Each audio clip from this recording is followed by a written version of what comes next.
That's a fine bit of work back there. Truth told, I'm surprised you made it out of there in one piece. You and the dam. I'm impressed to say the least, and that's no easy thing. You secured NCR's future. The administration sends its thanks for what it's worth.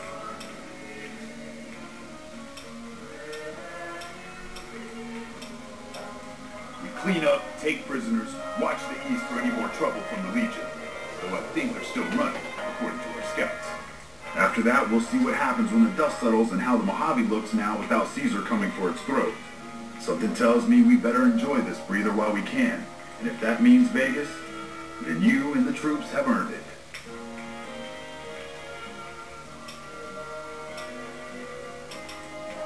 Can't keep the courier spirit down, eh?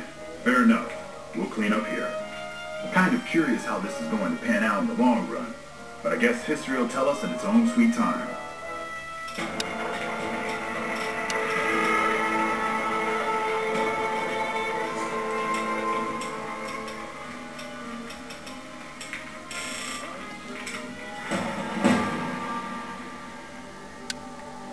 And so the courier who had cheated death in the cemetery outside Good Springs cheated death once again, and the Mojave wasteland was forever changed. The new California Republic celebrated its second victory at Hoover Dam, establishing definitive control over the entire Mojave wasteland. Soon after, they negotiated terms to annex the Strip, Freeside, and many surrounding communities.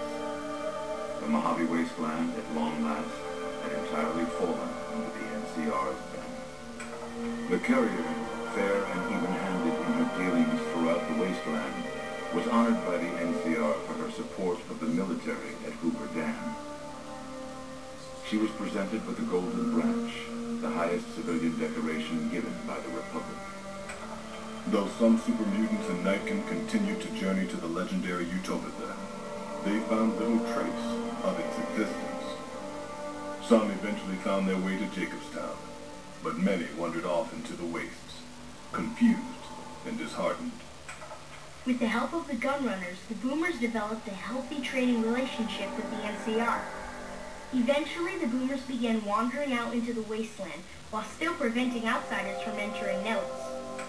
The Brotherhood and the NCR in the Mojave wasteland declared an official truce, despite continued hostilities between the two in the west. As per their agreement, the NCR handed over all suits of salvaged power armor, and in return, the Brotherhood helped patrol I-15 and Highway 95. Though weakened, the Fiends attacked McCarran during the Second Battle of Hoover Dam. NCR repulsed the attack with minimal losses and, in the following days, destroyed the remaining Fiend leaders, breaking their power forever. After the NCR's victory at the dam, the followers of the Apocalypse were pushed out of Old Mormon Fort during its occupation by NCR forces. NCR further encouraged them to leave Outer Vegas entirely, and the followers had no choice but to comply. Good Springs saw more trade along I-15 after NCR gained control of the Mojave wasteland, but with that came a heavy burden of the Republic's taxes. Some old-timers, unable to handle the cost, were forced to move on, grumbling all the while. After the Second Battle of Hoover Dam, the Great Khans returned for a time to Red Rock Canyon. The NCR's pressing need to expand proved greater than its promise of amnesty, and before long the government decided the Khans had to go. The surviving Great Khans were relocated to an isolated, barren reservation well north of NCR trade routes. After the NCR victory at Hoover Dam, the temporary truce between them and the Kings blossomed into a full-scale relief effort for the people. While the NCR made repeated entreaties that Freeside join the Republic, the kings steadfastly maintained their independence. Though Novak was a low-priority target for the Legion, many of Novak's citizens died in its defense. In the weeks that followed, several bright followers returned to Novak to help restore its defenses, allowing it to remain independent of NCR. With the dam firmly in their grasp, the NCR turned its attention towards wresting the correctional facility from Powder Ganger hands.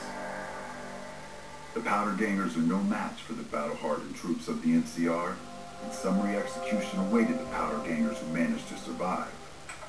Armed with a wide array of improvised explosives and stolen weapons, Vault 19 Powder Gang tormented the Mojave Wasteland for years. Citizens of the NCR were favorite targets, and they always suffered the worst fates.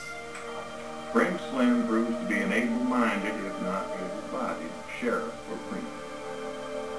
And due to his slow speed, some crooks get away without a scratch. But Prim continues to prosper under his watchful, robotic eye.